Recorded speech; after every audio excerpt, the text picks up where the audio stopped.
Imagine your mom calls you. You see her name on the screen. Your heart skips, not from fear, but from dread. You sigh and think, do I really have to answer right now? If that feels familiar, you're not lazy, you're not rude, and you're definitely not broken. There's a psychological reason some people deeply hate phone calls, and it goes much deeper than introversion. You crave depth over small talk. Phone calls usually start with, "Hey, how are you?" or "What's up?" Most people don't mind this, but for you, it feels like mental clutter. Psychologists explain this as a craving for depth over small talk. If your brain thrives on meaningful connections and problem solving, superficial conversations feel exhausting. You call a friend back and all they do is recount what they ate for lunch. You nod, you aha, but inside your brain screams, there's nothing here to process. Texting? That's fine. Email? Perfect. You can process, reflect, and respond thoughtfully. But phone calls? They demand instant engagement on topics that might feel irrelevant. Small talk becomes a cognitive drain, and your brain, intelligent and selective, just resists. You need time to think before responding.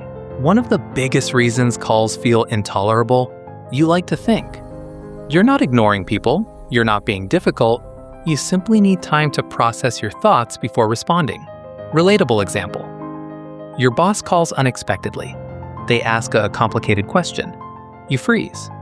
You know the answer, but your brain wants a few seconds to analyze, weigh consequences, and phrase the response perfectly.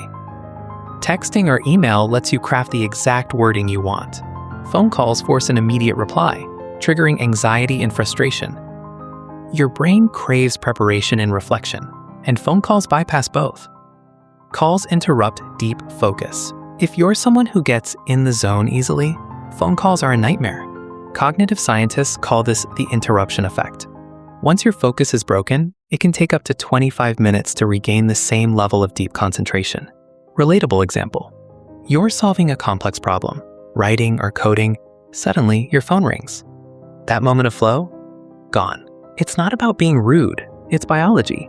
The brain hates interruptions, especially when it's engaged in higher level thinking. Phone calls are instant energy drains for minds that value uninterrupted focus. You prefer control and thoughtful communication. Phone calls are unpredictable. There's no pause button, no backspace, no carefully crafted sentence.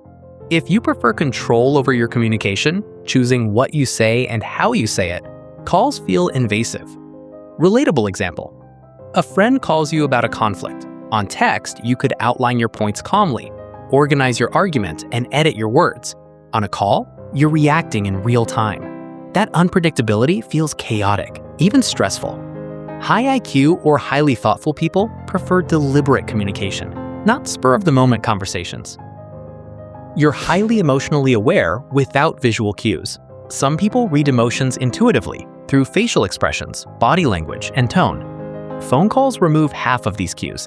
No one sees your gestures. No one notices micro-expressions.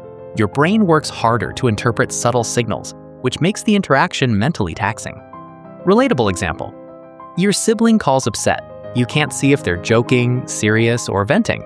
You listen carefully, analyze tone, word choice, pauses. Your brain is performing a full emotional decoding operation. And yes, it's exhausting. This hyper-awareness isn't a flaw. It's a sign of high emotional intelligence, but one that makes phone calls unusually demanding. If you notice a pattern here, it all comes down to energy efficiency. Your brain consumes a massive amount of energy, especially when processing complex tasks, planning, or reading emotions. Phone calls demand instantaneous processing across multiple domains. Social cues, speech, attention, memory. That's a high-energy operation. For many, avoiding unnecessary calls is a survival strategy. You're not lazy, you're conserving energy for the moments that actually matter. So the next time someone calls you rude for ignoring the ringing phone, remember this. It's not personal. It's not laziness. It's your brain operating efficiently, protecting your focus and prioritizing meaningful interactions. If you felt this video resonated, subscribe for more psychology that explains the why behind your habits, without judgment, without fluff.